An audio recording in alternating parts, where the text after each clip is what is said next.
Что, позанимаемся географикой. Я сегодня сделал маленькое открытие благодаря Косте Крику.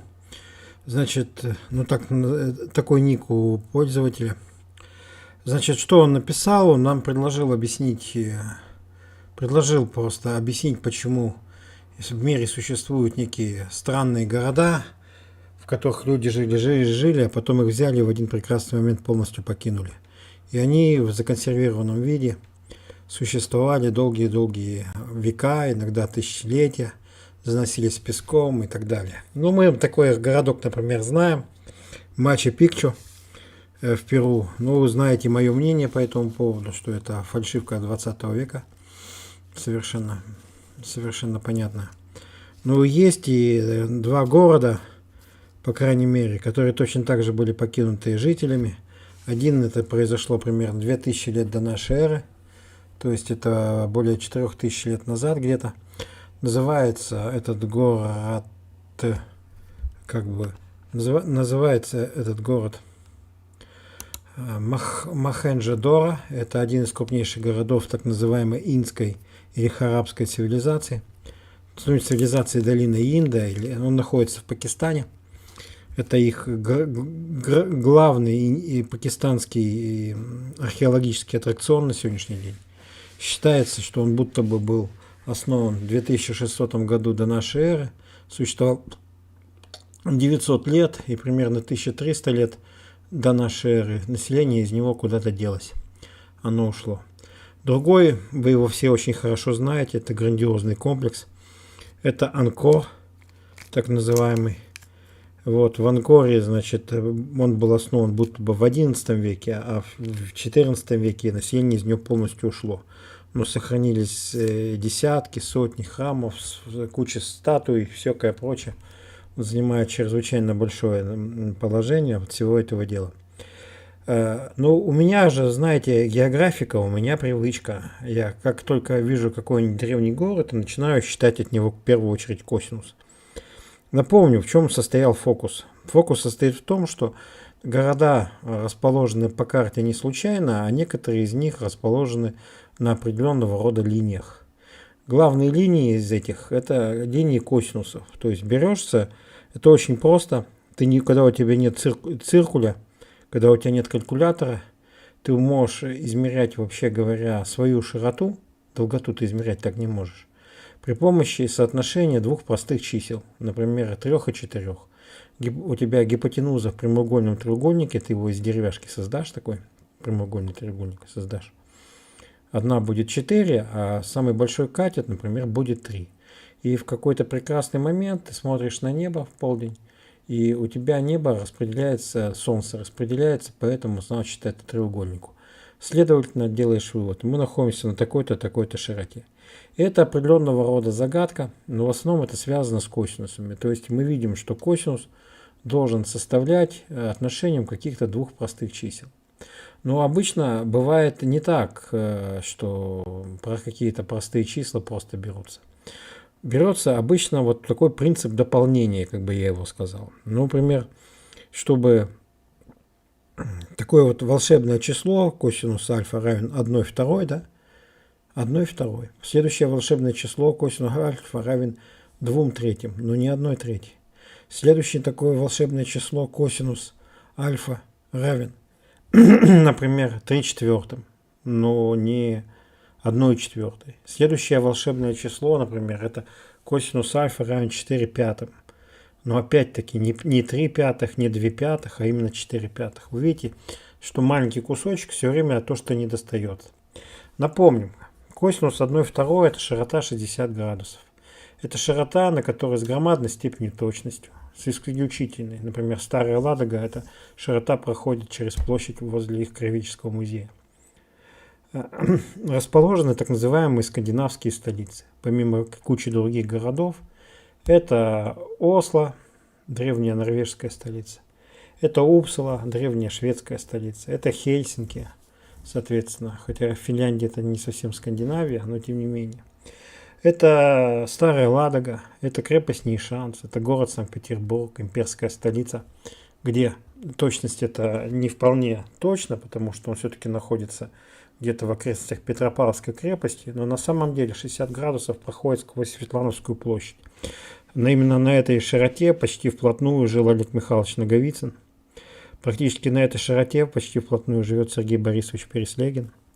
И у меня сестра, практически у нее эта широта проходит чуть ли не через ее комнату.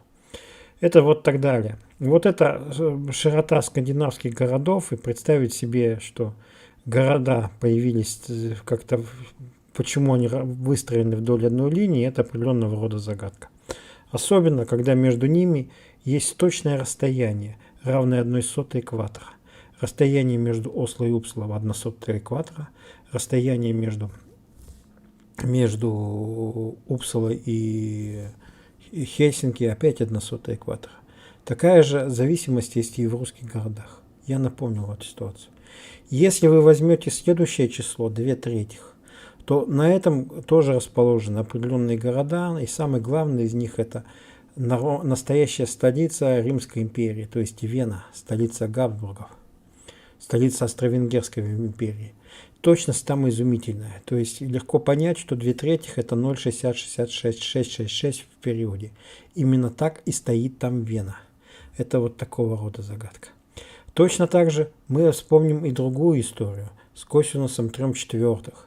3/4, да? Точность здесь, конечно, пониже, но это настоящая широта римских столиц. Чуть южнее, на пару десятков километров, находится Константинополь, он же Стамбул. Чуть севернее находится Рим. Там же где-то находится Ташкент, там находится столица Трабзонского царства, город Трабзон, куда уехали свергнутые этими турками, османами, византийские императоры. Там же, если я напомню, находится точностью исключительно Барселона. Там же находится Сарагоса, столица Арагона. Там вплотную находится Валladолид, столица Кастилии. Напомню, что объединение свадебное, да, при помощи брака Арагона и Кастилии привело к созданию Испании. Точно там же находится город Брага, который в римские времена, то есть во времена Древнего Рима, находилась столица Галисии, куда практически вся Испания входила в качестве провинции. Город Брага. То есть линия 3/4, она точно так же выделена. Напомним, точно так же следующим числом идет 4/5. Это с абсолютной точностью 0,8. Город Карфаген, он же Картаген, генерирующий, вообще говоря, нам карту, что называется. Это Сиракузы, это Спарта, это Эфес, это Милет. Это, соответственно, город Севилья. А кто в Севилье не бывал, тот мира не видал. И это почти, уже с неким отклонением, новый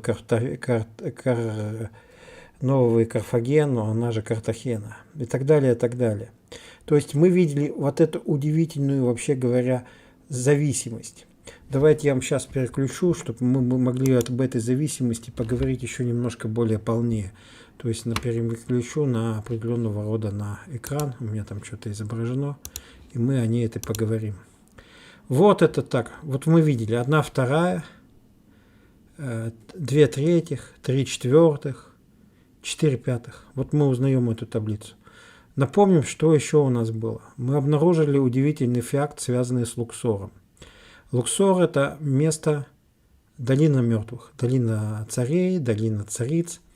Ее координата с высокой степенью точности – это 0,9. Вот обратите внимание, у нас погрешность возникает, вот только вот эта самая единичка в 3-м знаке косинуса. То есть это исключительно, если посчитать, то точность возникает буквально в районе нескольких сот метров. Такая вот эта точность. Притом точно сказать, где Луксор, где там где царица, где цари, не представляется возможным. Но тем не менее, мы вот это вычислили. Вот они 0,9. Мы опять видим, что одной маленькой части, то есть 10 не хватает, чтобы была единичка. Но и вот сегодня я делаю открытие о городе, о котором я никогда до этого не слышал, вот честно скажу, в отличие от Танкора. Это Мохенджо-Доро, так называемый. Что это за город такой? Значит, раскопки начались в начале 20 века. Достаточно быстро, то есть где-то лет через 70 выяснилось, что он очень древний. и что культурный слой там составляет порядка 20 метров. Попытки бурить всевозможного рода скважины, они привели, что это не такой город, не простой, что он еще больше. Сейчас говорят, что это был крупный город по тем временам с населением 30-35 тысяч человек, это очень много. Он занимал в ней фактически выдающееся положение. Другой важный город Рахигари, он больше, но недалеко менее знаменит, просто он находится рядом с Дели. А вот этот город, он для Харабского царства является, ну и для Пакистана нынешнего, является археологической столицей. И каково было мое удивление, когда я же, вы знаете, всегда считаю косинус первым делом. Там еще есть другие интересные закономерности. И вот он такой, это восьмерка в периоде, она же 8 девятых. Опять видим же самую точку, в которой есть определенного рода недосдачи. То есть единичку надо добавить, чтобы из 8 девятых получить просто единичку, то есть 9 девятых. Это вот такого рода штука. Но в чем здесь точность? А в том, что вот это 8 девятых выполняется с громадной степенью точности, сравнимой с несферичностью Земли, с формой Земли, да? То есть она выполняет с точностью примерно до полукилометра, то есть 500 метров. Притом мы видим, что объект очень большой, его координаты, они как бы неточные, за ним скрывает целое пятно. И понятно, что это магическая цифра 8 девятых, она на самом деле находится где-то внутри, собственно, города. Ну вот, потому что такая вот такого речи. И вот мы тоже видим этот удивительный факт, что есть какой-то странный город, где люди будто бы жили 2600 лет назад, а потом, натворив 20 метров культурного слоя, через 900 лет его покинули, и он оставался заброшенным, никому не нужным, засыпанным песком на протяжении 2,5 тысячелетий, 3,5 тысячелетий. 3,5 тысячелетий, пока в наше время его не начали копать. Вот это его координаты, они на самом деле интересны. Что у нас происходит с Анкором, про который, опять же, Костя Крик про него задал вот этот самый вопрос. Точно так же можно посчитать для него косинус. Я к таким большим цифрам, то есть к маленьким вот этим градусам близости экватора отношусь с большим скепсисом. Почему? Потому что, вообще говоря, там косинус вблизи экватора, косинус вблизи нуля, изменяется очень медленно. Он практически близок к единице. Но в самом деле 972, оно же 975, это 39 сороковых. Потом 39 сороковых это вот не очень точно. То есть это отклонение от 39 сороковых порядка 45 километров. Это большое число. Но мы ничего подобного у нас на северных широтах не наблюдаем. Притом там, обратите внимание, у нас каждый кусочек отклонения косинуса приводит к очень большому километражу приводит к каким-то таким вещам. Там вот эти скандинавские столицы, они стоят на 60 градусов, вот просто вот так, как Светлановская площадь в Петербурге. То есть высочайшая точность, конечно, там достигается. Здесь вот не так. Здесь все вот более-менее приблизительно. Конечно, можно для Анкора с погрешностью там 45 километров сказать, что это 39 сороковых. Вот так и на этом можно указать. Но будь этот факт совершенно одиночным, я бы не стал о нем вообще даже бы и рассуждать. Точно так же бы, если бы факт Мохенджо-Даро был бы просто единственным, то косинус 8 девятых и косинус 8 девятых. Если бы не было этих линий, проведенных по карте, да? Например, римские города, их точность тоже везде низкая. В отличие тебе от Вены или от скандинавских столиц, или от того же самого Карфагена, Картахена, он же Спарта, он же Милет, он же Сиракузы. Там точность тоже изумительная. Вот римские столицы, они вот в отклонении находятся. Что-то севернее, что-то южнее, только Барселона идеально. Нью-Йорк чуть южнее, Чикаго чуть севернее. Толедо, которая не испанская, которая американская, тоже немножко в стороне. Вот это 3/4, вот она такая. Может быть, она самая старая из них, самая архаическая. То есть люди просто еще плохо умели основывать города строго по геометрии земного шара. Теперь вот этот факт с Мохенджо-Даро, я хочу на него просто указать. Это то, что я сегодня открыл. В общем-то, Может быть, случайно как-то. Поблагодарим Костя Крика за такие вещи. Потому что перед нами по-прежнему остается вопрос, что если прошлого не было никакого, мы сидим в рамках некой компьютерной игры, где у нас нарисована некая карта. Ну, типа того, что в аквариум с рыбками поставили этот искусственный замок и водолаза в качестве декорации. А они решили, что в самом деле был когда-то водолаз вот в этом самом саркофаге. Его просто погребли таким образом. Вот в саркофаге погребли и оставили. И был когда-то домик, это свидетельство какой-то предыдущей развитой цивилизации. А какая-нибудь там безумная нейросетка, она просто прошлое для нашей игры компьютерной дорисовывала. Вот так брала и дорисовывала просто от балды, что называется. Она, разумеется, глючила, она, разумеется, рисовала ее по определенного рода правилам. Мы эти правила видим в координатах городов во всевозможного рода вещах и других интересных вещах, о которых я уже неоднократно рассказывал. И вот все остальные. То есть мы вот в этом недоумении пребываем, что быть может, мы персонажи компьютерной игры, например, или чего-то еще. Безумные нейросетки, которые, как любая нейросетка, глючит, у нее возникают дубликаты княгини Ольги с ее выдающимися преступлениями, убийствами и по всяким прочим. И у нее возникают, самое главное, крокодилы из 17 века, выходящие из реки Волхов и хватающие всех на берегах Новгорода, убивающие и разрывающие на части. Глюк. Ну вот то, что я вам хотел показать, чтобы это просто не пропало попусту, моя маленькая сегодняшнее открытие. Вот, спасибо Косте Крику за это дело. Ну вот, если я просто, видите, плохо знаю историю Индии, то есть совсем не знаю. Это такое какое-то пренебрежение белого человека, так сказать, к тому, что там могло находиться. Я думаю, что там можно что-то найти.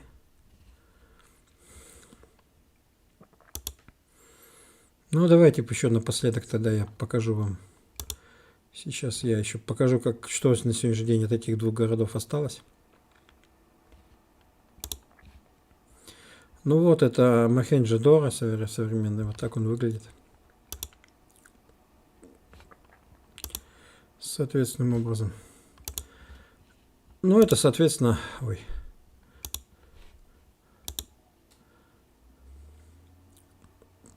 А это Анкор. Ну, здесь куча туристов, он гораздо лучше сохранился. Ну, злые языки говорят, что его британцы построили в 19 веке. Когда новую картину мира, новую историю решили миру написать. Вот. Такие вот вещи они сделали. Ну, опять говорю, что все возле экватора, вот эти все рассуждения, 39-40-х, там есть какая-то большая буддийская ступа на острове Ява в Индонезии. Там ей тоже можно приписать, допустим, 99 сотых. Но вот это все это вблизи экватора, там синус изменяется очень медленно, поэтому это некрасиво. Поэтому с этим способом там, ну такая логика уже кривая.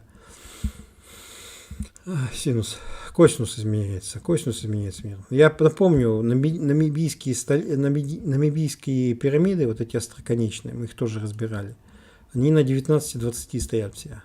Но там их 3 места скопления.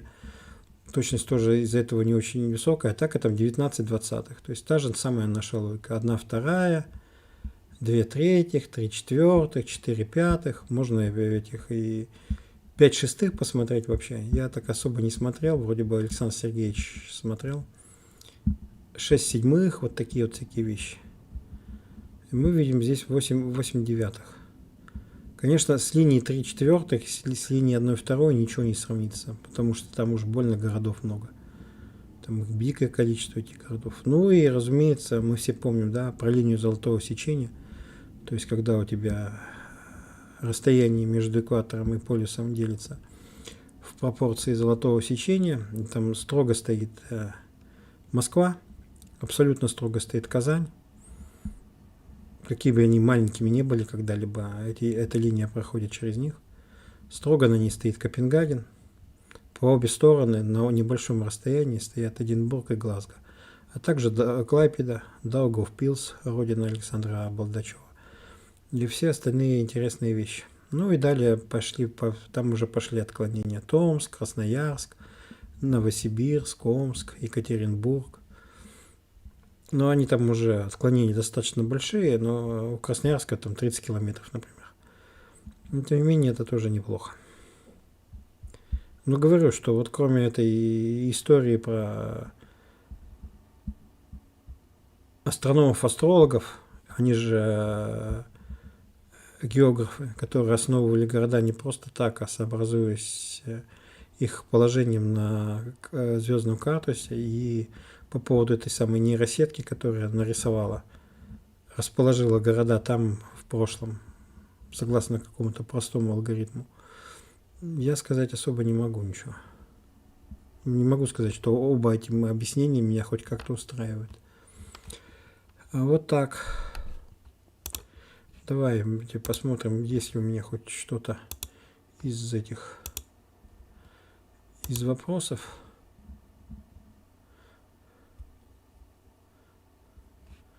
Почему Мачу-Пикчу фальшивка? Конечно, фальшивка. Что она еще может быть?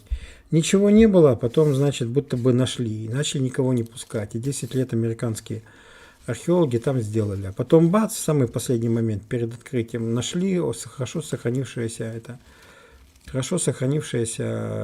шоссе, ведущее прямо к Мачу-Пикчу. Построили они. Это не такой большой комплекс, чтобы нельзя было его за 10 лет построить. Построили.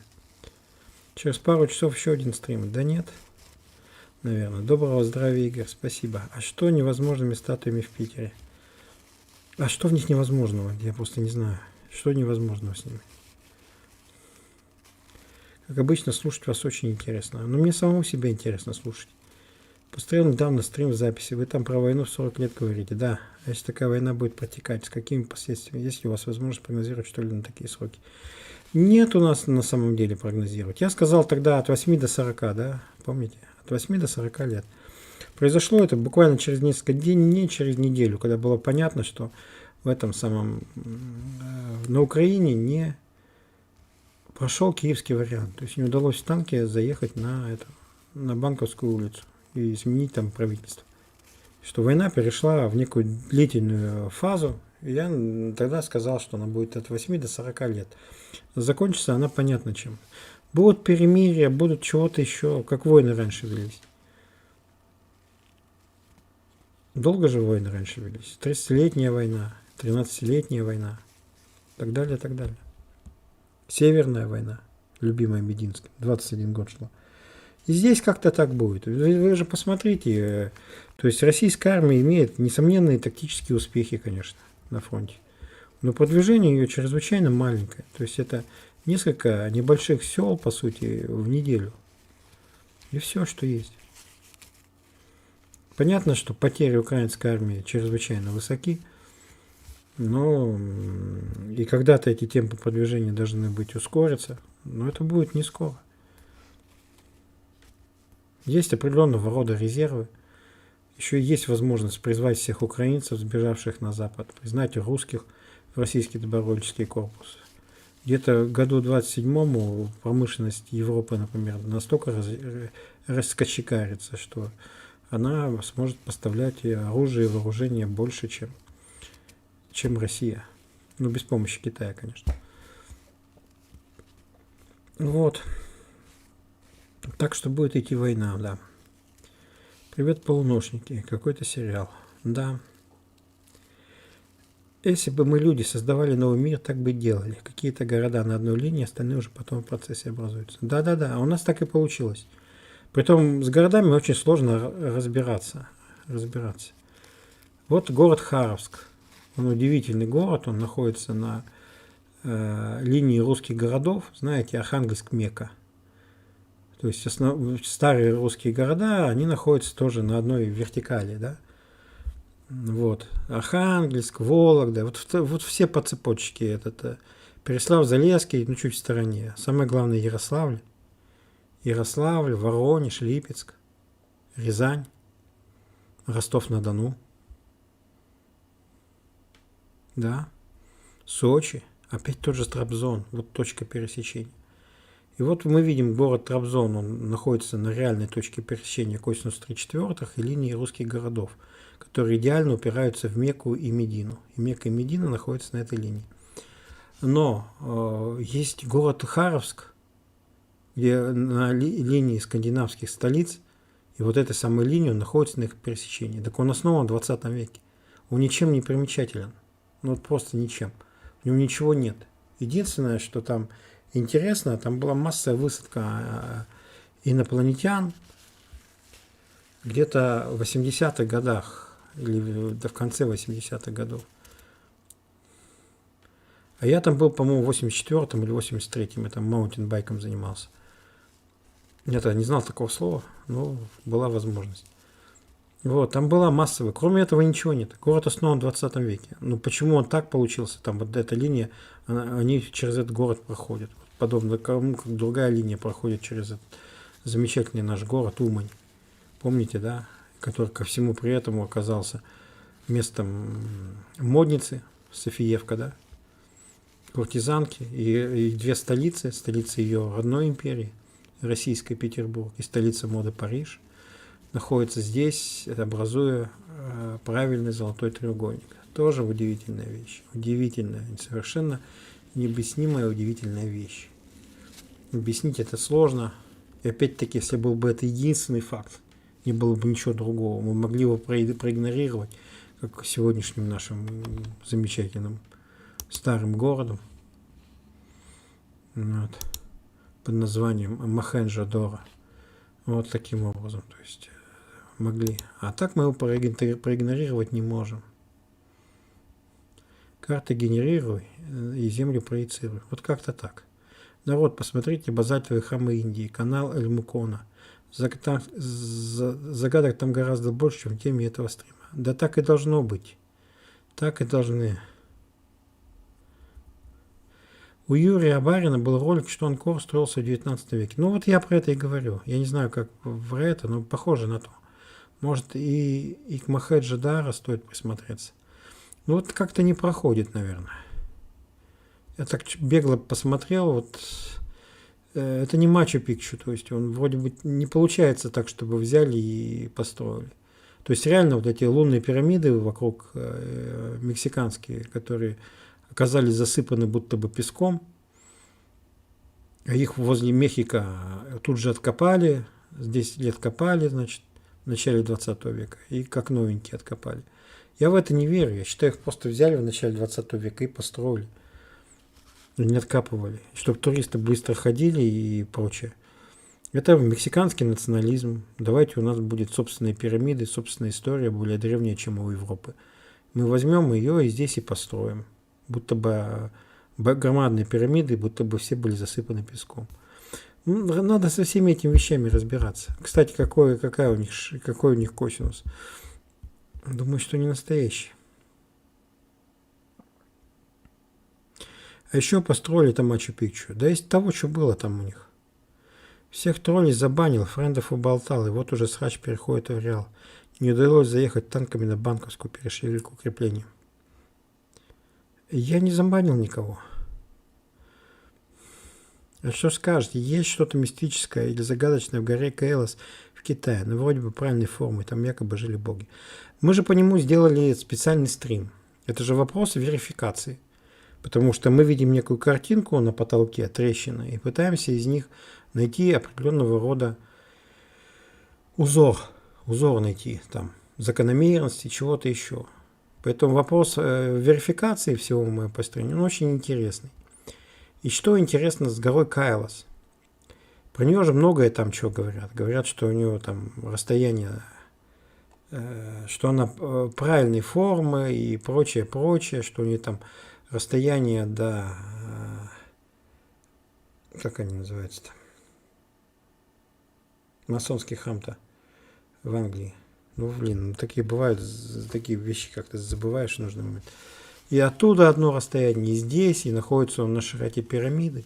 И мы этот стрим сделали и видели, что все утверждения, а с другой стороны, да, ее остров Пасхи, и мы видели, что все эти утверждения, они ложные. Вот практически. Ну, то есть они как бы и правдивые, но натягивать это очень сложно. С тем же островом Пасхи, там еще чем-то. Это сотни километров ошибки. Там. Остров Пасхи, я не помню, 500 или 600. И все остальные. И расстояние там не в 2 раза больше, а тоже этого по-моему, от полюса до нее и до этой самой, и до Южного полюса. То есть тоже не вполне выполняются все эти законы.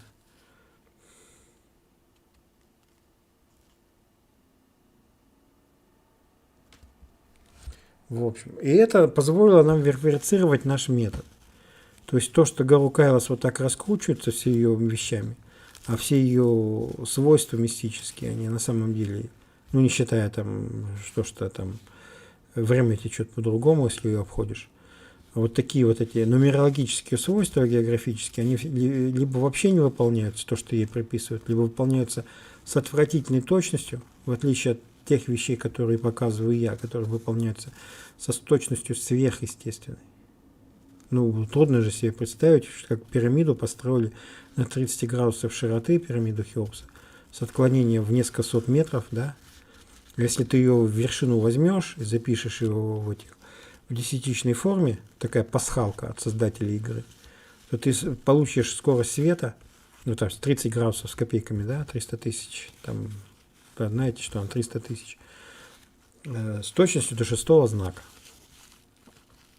Так вот, то, что для пирамиды Хеопса выполняется, точность, для горы Кайлас не выполняется даже близко.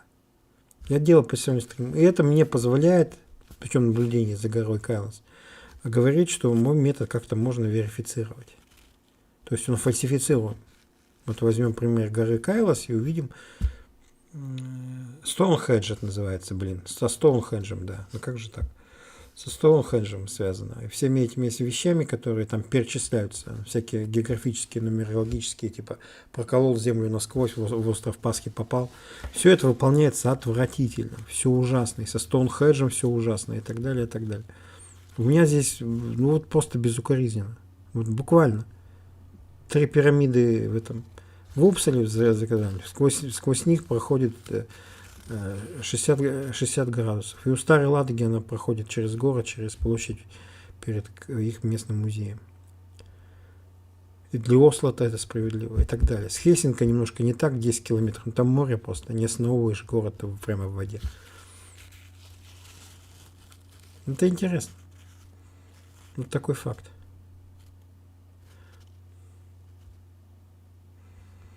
У меня уже долгое время есть такое сравнение, что древняя история, описанная в индусских писаниях, дает восстановить истинную историю, как у динозавров инвентарей в парке юрского периода динозавров. Но может быть, я к этому отношусь с большим подозрением. Мне вот это увлечение Востоком с 19 и 20 века, мне кажется искусственным и сильно ложным. Мое мнение такое. Поэтому я отношусь ко всей великой индийской культуре как к чему-то, ну, скажем так, пошлому. У меня чисто эстетическое отношение к этому. Хотя я, может быть, конечно, несправедлив. Может быть, действительно была какая-то философия, что буддизм – это великое учение, а не просто некое направление в умствованиях, которое прибыло в Индию в обозе Александра Македонского. Или как-то и вот такие вот вещи. Может быть, я не прав.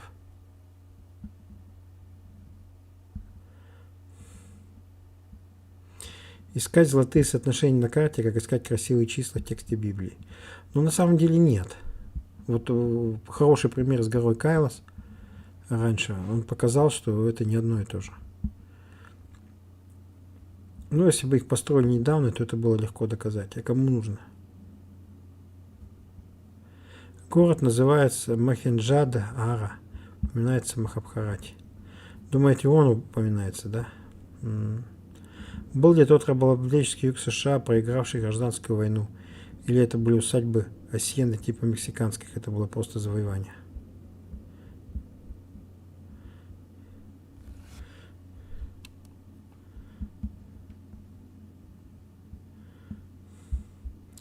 Это вы про Мексику? Я не очень понимаю. То есть люди уехали в Мексику, да? Не знаю. Как бы я строил пирамиду? Сначала бы построил маленькую и обложил с всех сторон добавочным слоем. И повторять до нужного размера. Ну, наверное. Но они строили иначе. Город разрушен во время битвы при Куракшетре. И они все оттуда ушли, да?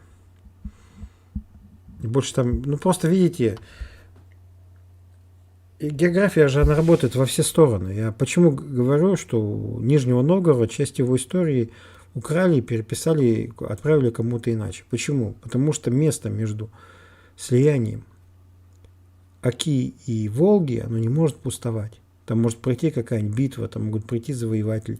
Там всегда будут жить люди. Там всегда будет крепость, всегда что-то будет. То, что с тем же Нижним Новгородом получилось так, что хопа там, ничего, и вдруг Минин и Пожарский. И город действительно реально крупный. Потому что вот так всегда бывает. Так бывает. То есть география, знаете, она диктует населению. Нельзя взять так, чтобы это... Непонятно откуда появится какой-то город, зачем-то нужный, высокогорье, типа Мачу-Пикчу. Ну, говорят, что он типа город мертвых был. А потом из него все население уйдет. Больше не придет. Как только есть подходящее место, там всегда будут жить люди. Всегда. Может просто измениться географическая ситуация. То есть, когда-то Архангельск был основан на глубоком и узком рукаве Северной Двины. А потом размыло берег. Стал он широкий и мелкий.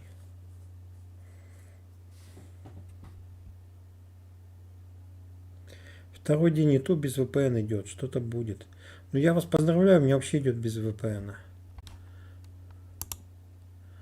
Ну чего, посмотрим, что у меня есть. А у меня ничего нету. Ну вот только одно простое вот наблюдение. Давайте подведем некие итоги. Простое наблюдение. Оно состоит, что удалось мне узнать о жемчужине пакистанской археологии на сегодняшний день. Вот. Это город Мохенджо-Даро. Для него, оказалось, выполняется с необычайно высокой степенью точности привычное для нас отношение. То есть, как бы, не до единичка. В данном случае это 8 девятых. Такое же соотношение можно найти для известного города Анкор, хотя точность там хреновенькая уже, а соотношение простых чисел уже не такое красивое, как 39/40. Ну вот, тем не менее, это вот так.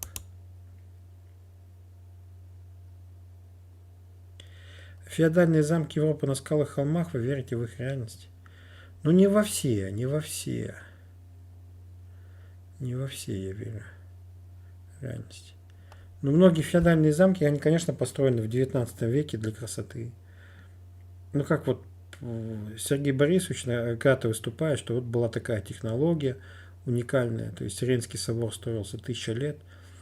А я нашел схему, она на английском, которую будто бы выдают при входе в Рейнский собор. Там выясняется, что большая часть его зданий, не считая какой-то древней церкви, которая древняя на самом деле, внутри его основания, она построена в начале 19-го, и строился он примерно век, до начала 20-х. То есть он как бы старший родственник Саграда де Фамилии в этой Барселоне, которая тоже строится 100 лет.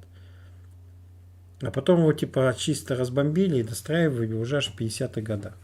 Но два его вот этих знаменитых шпиля, они достаточно древние. Почему? Потому что рассказывают, я был в личной даче Николая I в Александрии, и там картины с Рейнским собором висят везде. Туда висят, здесь висят. Может быть, их позже повесили. Утверждается, что они так и висели. Потому что российские императоры, они были немцы. Они говорили на немецком. Они чувствовали себя немцами. Он свою дочку, да, символическая могила, которая есть в Петергофе, даже не учили русскому языку, потому что знали, что она выйдет за немецкого князя. И ей негде было научиться, все говорили по-немецки дома. Вот. Но интересно, что там Рейнский собор уже с башнями.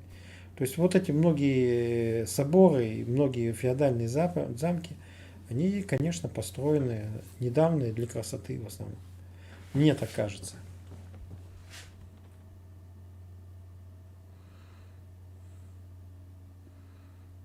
Максим Сидоров читал советскую статью 80-го года, что разрушение Мохенджо-Дара похоже на атомную бомбардировку. Да, но это трудно сказать. Это, ну, может быть. Посмотрим. Наверное. Ну, хорошо бы, если бы у всех шло это, значит, это дело без VPN. Ну все. Значит, мы провели второй стрим. Какой-то у меня он такой исторический сегодня возник. Да.